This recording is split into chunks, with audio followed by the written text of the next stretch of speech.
அனைவருக்கும் வணக்கம். தெய்வீக பலன்கள் சேனல் சார்பாக தங்களை அன்புடன் வரவேற்கிறோம். இன்று நம் காணொளியில் காண விரும்புவது ஸ்ரீ ராம நவமி சிறப்புகளை பற்றி இந்த காணொளியில் பார்க்கலாம். வாருங்கள் காணொளிக்கு செல்லலாம். மறக்காமல் ஒரு சப்ஸ்கிரைப் செய்யவும். ஸ்ரீ ராமர் அவதரித்தது ராம நவமி நாளில்தான். நாம் சில முக்கியமான சடங்குகளை இந்த நாட்களில் வழக்கமாக கடைபிடித்து வருவது என்பது வியப்புக்குரியது. அதாவது ராமருக்கு மோர் நீர் பானகம் படைத்து வழிபடுவது, அதே போலத்தான் ஆலயத்திற்கு வரும் பக்தர்களுக்கு நீர்மோர் பானகம் விசிறி போன்ற பொருட்களை தானமாக வழங்குவது போன்றவற்றை வழக்கமாக செய்து வருகிறோம். இவற்றை எதற்காக செய்கிறோம்? இந்த நாளில் ராமருக்கு ஏன் நீர்மோர் பானகம் படைத்து வழிபடுவதும் தானமாக கொடுப்பதும் விசேஷமானதாக கருதப்படுகிறது என்பதை தெரிந்து வைத்துக் கொள்ளுங்கள். உலகில் தர்மம் நிலைத்திருக்க வேண்டுமென்ற நோக்கத்துடன் மகாவிஷ்ணு அவர்கள் பல அவதாரங்களை எடுத்து பூமியில் இருந்தார். அந்த அவதாரங்களில் மனிதர்களுக்கே வழிகாட்டியாக அமைந்த மிக உயர்ந்த அவதாரம்தான் ஸ்ரீ ராமபுராண அவதாரம் என புராணங்கள் கூறுகின்றன. குறிப்பாக வேத புராணங்கள் கூறுகின்றன.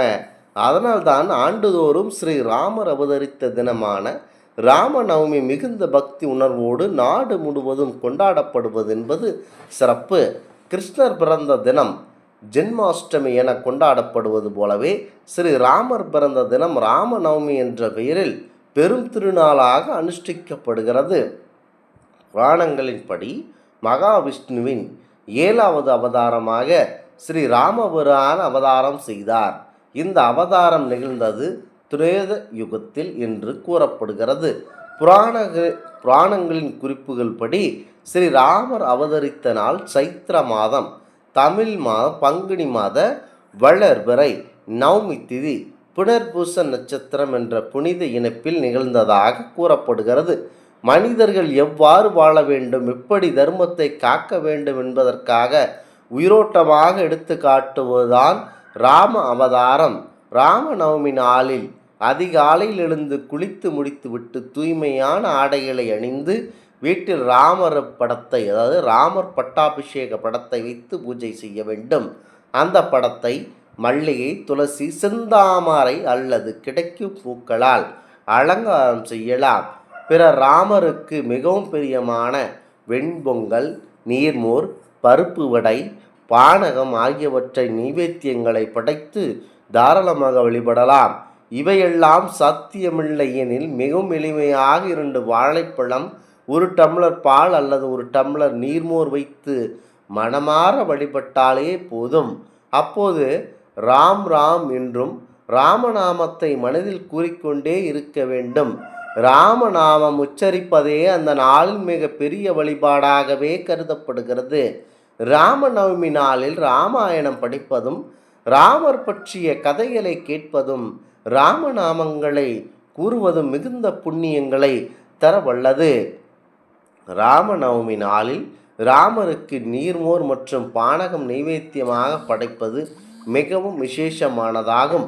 முக்கியமாக இதற்கு காரணம் ஸ்ரீராமர் தனது வாழ்க்கையில் ஒரு பகுதியை ராஜரிஷி விஸ்வாமித்திரருடன் காடுகளில் கழித்தார். அதன் விளைவாக 14 ஆண்டுகள் வனவாச வாழ்க்கை வாழ்ந்தார். அந்த காலங்களில் அவருடைய தாகத்தை தீர்க்க எளிய பானங்களான நீர்மோர், பானகம் போன்றவை அருந்தியதாக கூறப்படுகிறது. அதன் நினைவாகத்தான் ராம அவதார தினத்தில் இந்த எளிய பானகங்களை நிவேதனமாக படைப்பது ஒரு மரபாகவே மாறியது.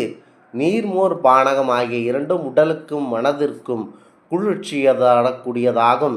இந்த நாளில் ராமருக்கு இதை படைப்பதால் அவர் மனம் மகிழ்ந்து நமக்கு ஆசி வழங்குவார் என்பது நம்பிக்கைதான். ராமநவமி நாளில் நீர்மோர் பானக தானம் வழங்குவது கோடிக்கணக்கான புண்ணியங்களை தரும் என கூறப்படுகிறது. கோவில் வாசலில் நின்று வருபவர்களுக்கு நீர்மோர் கொடுத்து அவர்களின் தாகத்தை தணிப்பது மிகவும் புனிதமான சேவையாக கருதப்படுகிறது. விசிறி, குடை, செருப்பு போன்றவற்றையும் தானமாக வழங்குகின்றனர். இவை எல்லாம் மற்றவர்களின் கஷ்டத்தை குறைக்கும் தானங்கள் என்பதனால் மிகவும் உயர்ந்த புண்ணியமாக கருதப்படுகிறது. ராமநவமி நாளில் செய்யப்படும் தானம் பல தலைமுறைகளுக்கும் புண்ணியம் தரும் என்பது இந்த இடத்தில் புலனாகிறது. குறிப்பாக திருமால் அவர்களுடைய அவதாரங்கள் சிறப்புமிக்கதாகவும் அறம் நிறைந்ததாகவும் உள்ளது ராம அவதாரம். இறைவன் தனது தெய்வீக சக்திகளை துறந்து சாதாரண மனிதனாக பெற்றோர்களுக்கு மகனாக வாழ்ந்து காட்டிய அவதாரம்தான் இந்த ராம அவதாரம். அயோத்தி தேசத்தை தசரதன் என்ற மன்னன் ஆட்சி செய்து வந்தார். திசைகளை எண் திசைகளாக பிரிப்பார்கள். இந்த எண் திசைகளோடு கீழ்திசை பாதாளம், மேல் திசையாகவும் ஆகாயம் சேர்ந்து 10 திசைகளிலும் தன்னுடைய ரதத்தை திறம்பட செலுத்தக்கூடியவர் என்பதனால் தசரதன் என்ற பெயர் வந்தது. அவருக்கு கோசலை அதாவது கௌசல்யா, சுமித்திரை, கைகேயி என 3 மனைவியர் உண்டு. இருப்பினும் தனக்கு அடுத்து நாட்டை ஆளுவதற்கு பிள்ளை இல்லாததால் தசரதர் பெரும் கவலை கொண்டார். குழந்தை வேறு கிடைக்க வேண்டி ரிஷ்யசிங்கர் என்ற முனிவரை அழைத்து வந்து புத்திர காமேஷ்டி யாகம் நடத்தும்படி கூறினார். அதன்படியே ரிஷ்யசிங்கரும் யாகம் செய்தார். யாக அக்னியில் இருந்து ஒரு ஒளி பொருந்திய ஒரு உருவம் தோன்றியது. அதன் கரங்களில் தங்க பாத்திரமும் அதனுள் பால் பாயாசமும் இருந்தது. அந்த உருவம் தசரதரை நோக்கி, இந்த பாயாசத்தை உனது மனைவியர்களுக்கு பிரித்து கொடு, அவர்களுக்கு 4 குழந்தைகள் பிறப்பார்கள் என கூறி மறைந்தது. தசரத மகாராஜா அந்த பாயாசத்தில் பாதியை கோசலைக்கு கொடுத்தார். மீதமுள்ள பாதியை அரை பங்கை சுமித்திரைக்கு கொடுத்தார். மேலும் மீதமிருந்ததில் பாதியை கைகேயிக்கு அளித்தார். அதன் பிறகு மிஞ்சிய பாயாசத்தை மீண்டும் சுமித்திரைக்கு கொடுத்தார். பாயாசத்தில் பாதி அருந்திய கோசலைக்கு சித்திரை மாதம் வளர்பிறை புனர்பூச நட்சத்திரத்தில் கடக ராசியில் கடக லக்னத்தில் நவமி திதியில் நம்முடைய ராமபிரான் பிறந்தார். கைகேயிக்கு பூச நட்சத்திரத்தில் கடக ராசி மீன லக்னத்தில் பரதன் பிறந்தான். 2 முறை பாயாசம் அருந்திய சுமித்திரைக்கு ஆயில்யன் நட்சத்திரம் கடக ராசி கடக லக்னத்தில் லட்சுமணனும் சத்ருக்கனனும் பிறந்தனர். ராம பிறந்த தினம் ராமநவமி என்றும் கொண்டாடப்படுகிறது. ராமர் பிறந்த நாளில் விரதம் இருந்து வழிபாடு செய்தால் நன்மைகள் பலரும் வந்து சேரும் என்பது நம்பிக்கையாகும். ராமநவமி என்று அதிகாலையில் குளித்து வீட்டை சுத்தம் செய்ய வேண்டும் என்பது நியதியாகும். இந்த நாட்களில் பரம்பொருள் விஷ்ணு பெருமானுடைய அவதாரமான இந்த ராமபிரான் அவதாரத்தை வழிபட வேண்டும்.